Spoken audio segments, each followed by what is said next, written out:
Welcome back to Tech Sessions. I'm your host, Shezi, and today we'll be joined with Tshepo Nhlabathi. Hi, Tshepo. Hi, Zama. I'm good, thanks. And you? I'm great, thanks. I'm great, thanks. So today we just wanted to know more about your life, basically. We read all these things on social media and everything, but I think to get to know a person, we need to know another point of perspective. So, which is you, your whole self. Tshepo Nhlabathi is an entrepreneur born in very great town in the Midlands of KZN. Mhm. I moved to Emiratsburg to matriculate, and that's where I started going on my event and so on. That's where the whole soul Tshepo thing came along. I started producing and DJing at the time too.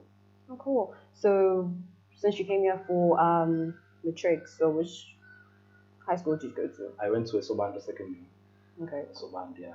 So, in other words, as we grow old, it's not as if we have a right path to take. So, where exactly did this whole music facade start? I think music has been a part of my life for the longest of time.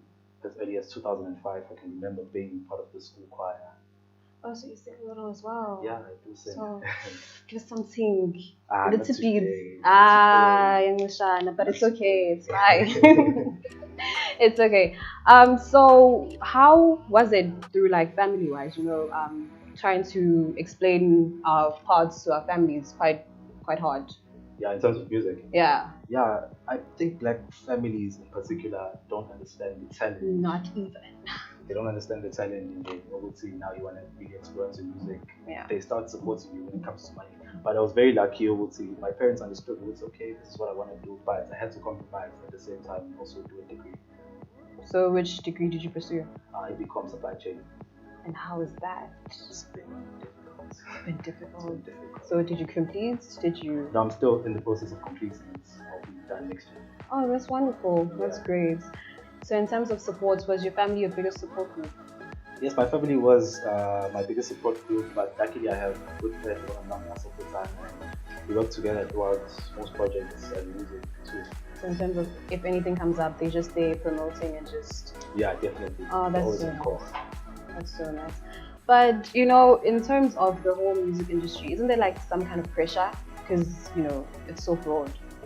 Yeah, there is some sort of pressure, but I think that if Uzaz when as a person and what you want and what you want to pursue, I think you can silence the noise and focus on that one thing.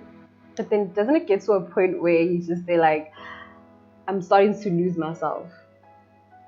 You do, but you know about the issue if when are you really focused and you know where you're going and this is what you're pursuing within Yeah. you're gonna stay focused and you're gonna stay in the lane.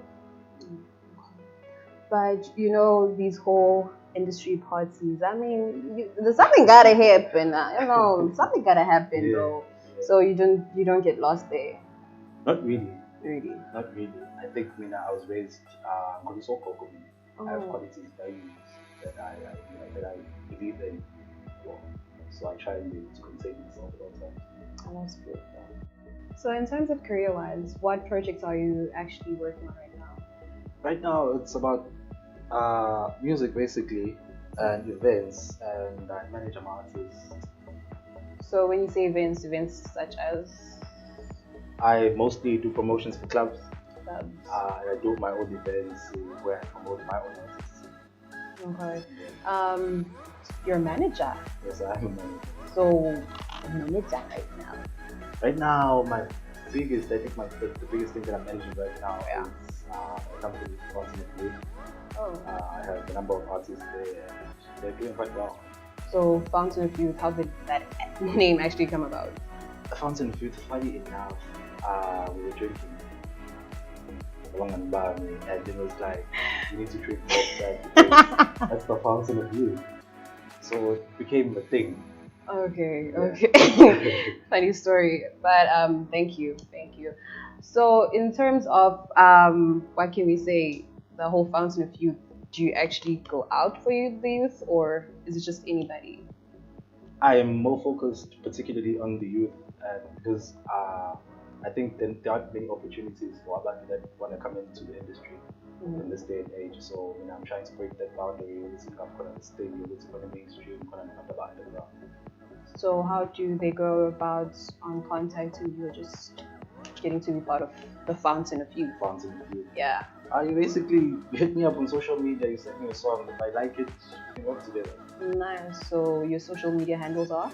It's a Nhlabathi across all social media platforms. Instagram, Yeah, Twitter, Facebook. Nice. So going back to Fountain of Youth, where exactly did it start? Like when? The Fountain of Youth basically it started as commune records. In Nhlabathi with a couple of guys, they were like 20 of us. Just recorded in the house. Unfortunately, the studio sets we got bought, lost almost everything. So I started getting involved with other ladies. This one was Afrotainment. I got a call up from Parasi to come and be his PR person. At that time, I think that's why I gained the inspiration and the experience too. Yeah. They would say about this is maybe something that I want to do. Yeah. So that was how long ago? At Afrotainment. Yeah. It was a year ago. And the Commune Records? Commune Records was also a year ago. It happened. Commune Records lasted for like 6 months, and I found it in Fountain of Youth, and the rest of the other 6 months. Damn, you're already working fast. Yeah, I'm trying. No, it is an inspiration to all of us, you know. Sometimes you make it seem as if you're not doing anything, but you actually come very, very far. Yeah. So with Fountain of Youth artists, or we've heard of, so yeah, definitely hitmaker icon towards Zama. We're producing with some of the biggest producers in the country currently. Yeah. The likes of OK Dots and Nhlabathi, people who have quite big songs in the country. I think I've seen the music videos like Boom. Yeah. So with inspiration, it just had to go from somewhere, you know. Yeah, I think being exposed to music for as early as 2005, being in love with music. I mean, my inspiration comes from I grew up on old school. Then I listen to every genre again. I have a cousin who did different music into his own. Talking to listen today, Sasa Klani Jazz, Sasa It's House, OPJ School, we grew up on all of that. So I think that's where my inspiration comes from. I say also in 2005, but then 2005, we don't know how old you were. we don't know how old you were. Yeah. So what age was that? I was 6. I was 6 in 2005. Yeah. Wow. So okay, that is an interesting point. But in terms of working with the near future, with the artists that you currently have, what are the plans? I think Jingamanje is about expanding horizons, finding new artists, collaborating, because I think that's the one thing that's not happening enough in the industry that we're in. Collaboration, whether it's within music or events, people just don't want to collaborate. And when you collaborate, you can actually go quite a distance. So if you know, it's more like one-man show. Yeah, abantu abaningi manje they tend to be a one-man show or a one-man show featuring my circle sort of thing. So that's why we just see like a lot of groups just expanding individually. Yeah. So with the industry, how have you seen it as? I think the industry, just in South Africa, it's growing, but people come and go. True. The industry recycles itself now and then, but only the strongest people survive. Are you strong? I think so. You sure? I think so. With the experience that I have and the time that I've been in the industry, I think that I'm quite strong. Oh, okay. Because the thing is, like, we see people going out with great music, especially since December. Yeah. And then as the year, like, example, February, everything's dry. Like, it's really dry. So what's actually happening in the industry? Like, what have you seen? I think a lot of people are making music for December, as you say. Yeah. A lot of people are making music it's funny song of the year. It's song of the year. It can come out even now June. It can come out even before June. Yeah. You just need to make music out of passion, not to impress anyone. You don't need to make music to make money. You don't need to make music to make it to airplay. Just make music for people that will really appreciate it. Okay, because you do have a point, because I think it was 2016 or 17 December where Ufandam actually won. Exactly. Which just like took us by shock. Exactly. Like how? Yeah, that's actually a very good point. Because the thing is, right now, the artists that you're working on, like we can see they actually fire. So is it because of a good work ethic or Jay? I think it's because of a good work ethic and nokuhloniphana within the industry. I think makwazi ukuhlonipha abantu, it's easier to work with them. Makwazi ukuhlonipha abantu, wakhela igama elihle nawe. At the same time, you're opening more opportunities for yourself. Yeah. So it's back to the thing of morals and Morals, discipline. yeah, values, and so on. Okay. Because now, what we want to know, Wusi, what have you been working on? Like the bigger projects. The bigger projects, I think it's still building for it because I feel like we haven't reached the place that we want to go. But hopefully over time, Step by step. Yeah, things take time. Okay. So do you guys have your own social media handle? Yeah, it's at for RSA across all social media platforms.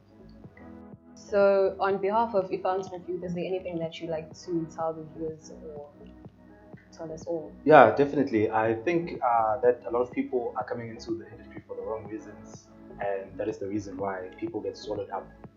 Messi Utsologutumundu has released one song, and then after that, and it's a problem of not respecting yourself, not respecting the work that you do, and nobody impatient. That's what impatient because will drop at the wrong time sometimes, and that happens. And if you have impatience, it makes you very dangerous. It makes you very dangerous. Have patience, study the industry, have a good following, have a good heart, be open to work.